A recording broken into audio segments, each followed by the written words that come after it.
Hello everyone, I welcome you all in this video tutorial of class 10th quadratic equation, and today I'm gonna discuss factorization method. Guys, I hope कि आप लोगों ने मेरा part 1 of quadratic equation watch कर लिया है, which is the introductory portion of your quadratic equation कि quadratic equation क्या है, क्यों हम उसको स्टडी करते हैं, क्यों हमारा काम लीनियर इक्वेशन से ही नहीं चल पाया, क्यों हमने क्वाड्रेटिक इक्वेशन इंट्रोड्यूस किया मैथमेटिक्स में। वो सारी चीज़ें मैंने डिस्कस करी है अपने पहले वीडियो में। And today here I am gonna discuss few methods, right. Quadratic equation को सॉल्व करने के लिए वी हैव मेनी मेथड्स। पहले मैं बता देती हूँ कौन कौन से मेथड्स हैं, ठीक है। जैसे अपन ने लीनियर इक्वेशन सॉल्व किया था, वहां पे भी we had many methods. To solve quadratic equation we have many methods like factorization, जिसको आज अपन डिस्कस करने वाले हैं, factorization method. After that completing the square method, and उसके बाद फिर आएगा आपका formula method.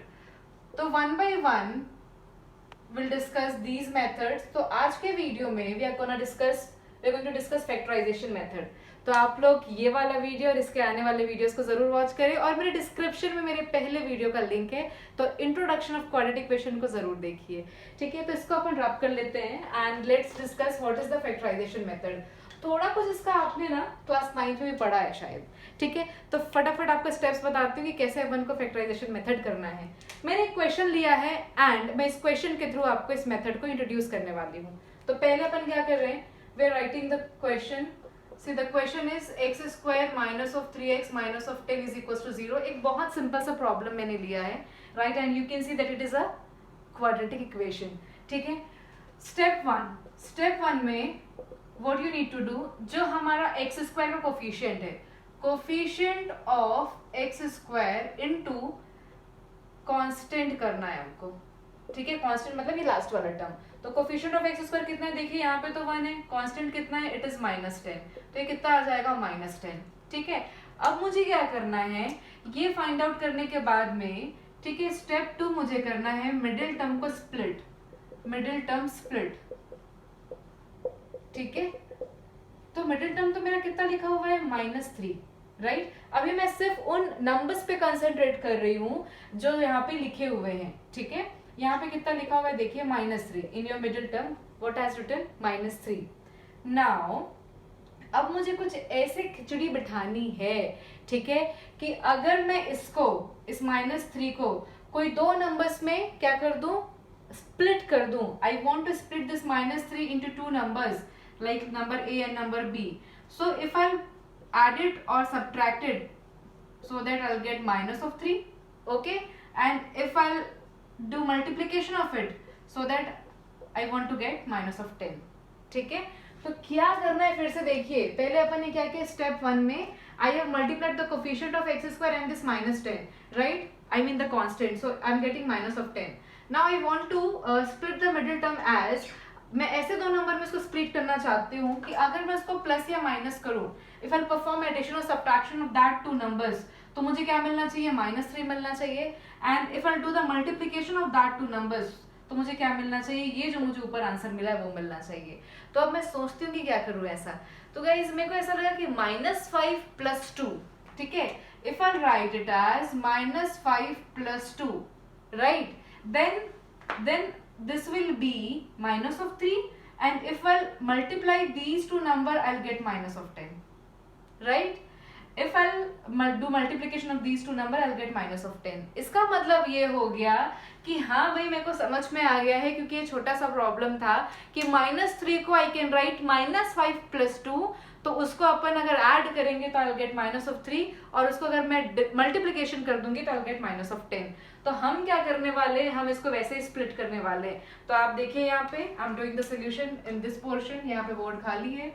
I will write it as x square minus of 5x plus of 2x minus of 10 is equals to 0। आप ये बोल सकते हो मैम आपने तो x लिखना बताया ही नहीं था। अरे x तो लिखना पड़ेगा ना, क्योंकि यहाँ पे तो 3 के साथ में x मल्टीप्लाइड है, तो आप सिर्फ -5 - 2 लिखेंगे तो फिर तो -3 होगा, -3x कैसे होगा, ठीक है। ये तो वो तरीका है जिसको अपने को सोचना है while solving the quadratic equation by factorization method। तो हमने क्या किया, हमने इसको इस तरीके से स्प्लिट कर दिया आपके मिडिल टर्म को, Now you can see in the first two term I can take x as common, it will be x minus of 5, this is x and this is 5. From these two terms, यहाँ पे लिख दो plus, I'm writing 2.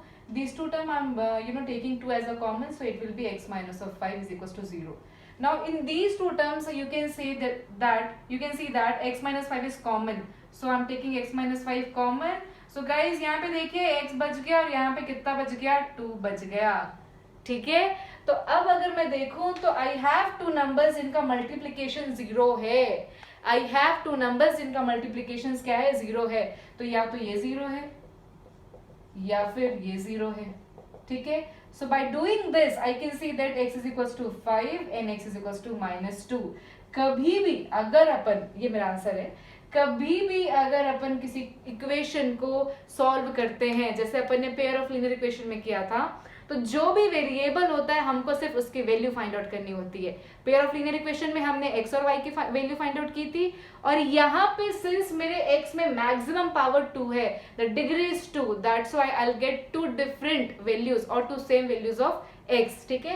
तो हमने देखा यहाँ पे x की दो वैल्यू आई, x is equals to 5 and x is equals to -2, ठीक है. तो ये जो पूरा प्रोसेस है, this is known as factorization method. अपन ने क्या किया, दो फैक्टर्स निकाले अपने इस इक्वेशन के, वही फैक्टर्स को हम रूट्स भी बोलते हैं और सोल्यूशन ऑफ द इक्वेशन भी बोलते हैं. तो गाइस इसको फटाफट नोट कीजिए, मैं इसको रब कर लेती हूँ चुटकियों में, ठीक है.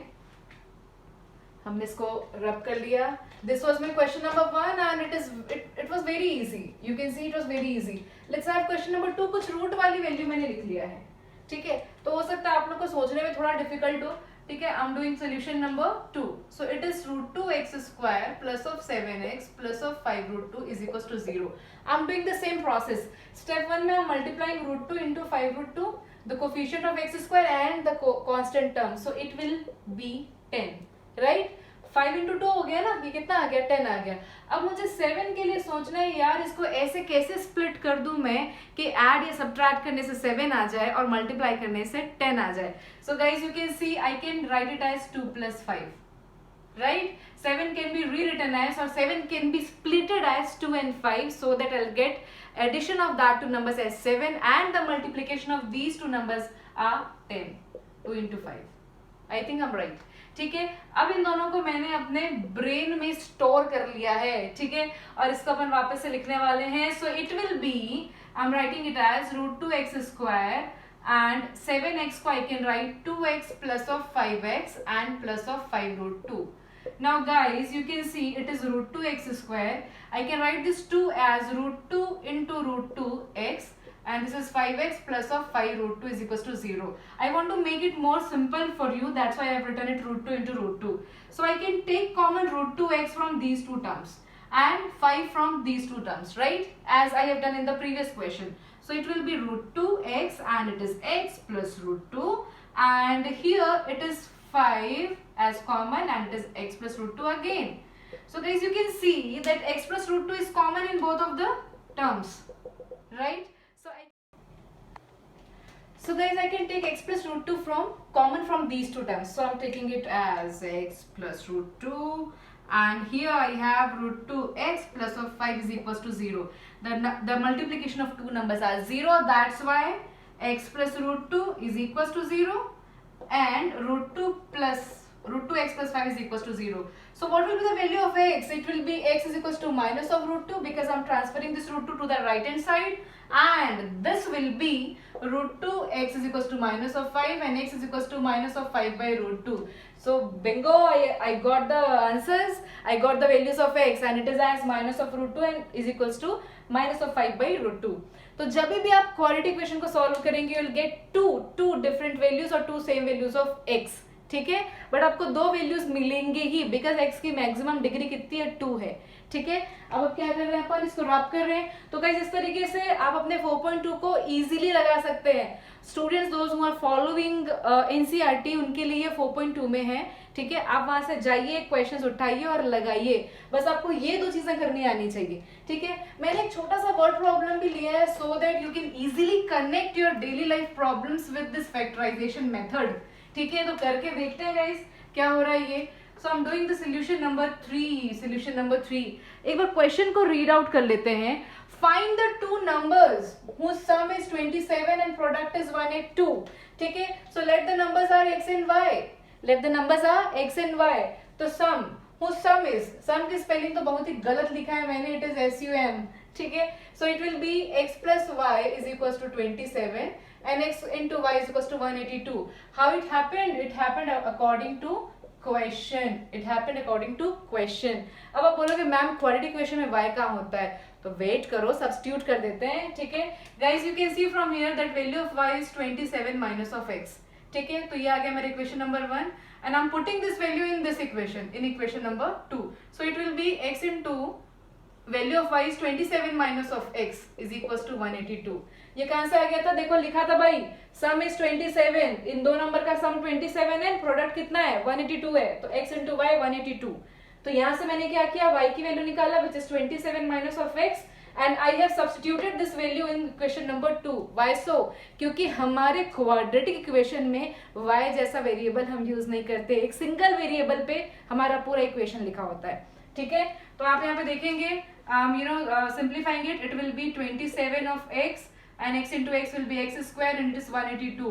Let's transfer this whole term to the right hand side. So it will be x square minus of 27x plus of 182 is equals to 0. अब बोलो कि हाँ मैम अब तो क्वाड्रेटिक इक्वेशन आ गया. बिल्कुल आ गया, यहाँ तक तो लेकर के आना था. तो जब भी वर्ड प्रॉब्लम आएगा आपके पास में, आपको अकॉर्डिंग टू क्वेश्चन लेकर के सिचुएशंस बनानी है और क्वाड्रेटिक इक्वेशन पहले फॉर्म करना है. अब आपको यहाँ से सॉल्व करना है इसको by using which method, factorization method. तो हमने देखा मैम अभी तक तो सिंपल था, अब कैसे करेंगे, बिकॉज ये तो 1 इंटू 182 हो गया, यहाँ पे कोफिशिएंट 1 था और एक कांस्टेंट 182. अब बात आती है कि मुझे -27 को स्प्लिट करना है, राइट? अब कैसे करेंगे, तो जब भी आपके पास में ऐसा बड़ा नंबर दिखाई देगा तो आपको क्या करना है, आपको ले लेना है एलसीएम. ये बहुत ही फैंटास्टिक मेथड है, आप कभी भी स्टक नहीं होएंगे. ठीक है, मैंने इसका पहले क्या निकाला, इसके फैक्टर्स निकाल रही हूँ मैं, और आप इसको एलसीएम निकालना बोल सकते हैं. तो it will B 2 9 18, 2 1 2 and 13 7 and 7 1. तो मैंने देखा कुछ मेरे जो फैक्टर्स है वो 2 13 और 7 है. ठीक है, मैंने देखा अगर मैं 13 और 2 को मल्टीप्लाई करूंगी तो 26 और 7, पर 26 प्लस 7 है, 26 माइनस 7 करूंगी तो 27 नहीं आता. तो ये कॉम्बिनेशन अब मेरा गलत हो गया. अगर मैं इसको और इसको लूं तो पॉसिबल ही नहीं, क्योंकि ये 91 या 2 है, इनको प्लस माइनस करने से कभी जिंदगी में 27 नहीं मिलने वाला है. तो एक कॉम्बिनेशन और बच जाता है कि I can do 2 into 7 that is 14 और एक ये वाला 13. अच्छा, ये दिखने लग गया 27. देखो यार, if I'll split this 27 in 14 and 13, minus 14 and minus 13, so when I'll add up this both the numbers, I'll get minus 27, and if I'll multiply these two numbers, I'll get 182. ठीक है, तो जब भी आपके पास में ऐसा कोई बड़ा सा नंबर आएगा, आप उसके फैक्टर्स निकालिए और फैक्टर्स को थोड़ा सा अरेंज करके देखिए कि कैसे वो स्प्लिट हो सकता है. Now guys, I can simplify this whole equation. So it will be x square and I can write minus of 13x minus of 14x plus of 182. I have splitted this minus 27 in these two numbers. So n equals to 0. So I'm taking from these two terms x as common and it will be x minus of 13. And from these two steps you can see I can take 14 as common and it will be x minus of 13. Because when you will multiply 14 with the 13 you will get 182 and equals to 0. So guys, you can see that x minus 30 is common in both the step and it is x minus of 14 is equals to 0. अब क्या करना पड़ेगा? The multiplication of two numbers are 0. The multiplication of two numbers are what? 0. तो क्या करेंगे? एक बार x is equals to 13 आ गया और एक बार x is equals to 14. तो मेरा आंसर क्या हो गया है? The numbers are, find the two numbers बोला था, द नंबर्स आर 13 एंड 14. तो आप इसको फटाफट क्या कर लेंगे, नोट कर लेंगे. And here I have completed my this video factorization method. आप और क्वेश्चंस लगाइए और आपको जो भी डाउट्स हो रहे हैं वो आप मेरे कमेंट बॉक्स में लिखिए एंड मेरे डिस्क्रिप्शन में मेरी ईमेल आईडी है, आप मेरे को मेल कीजिए अपने doubts. Thank you for watching this video guys, and we'll meet in the next video with another topic, completing the square method. Thank you. Do like it, do share my videos and to subscribe my channel. Thank you.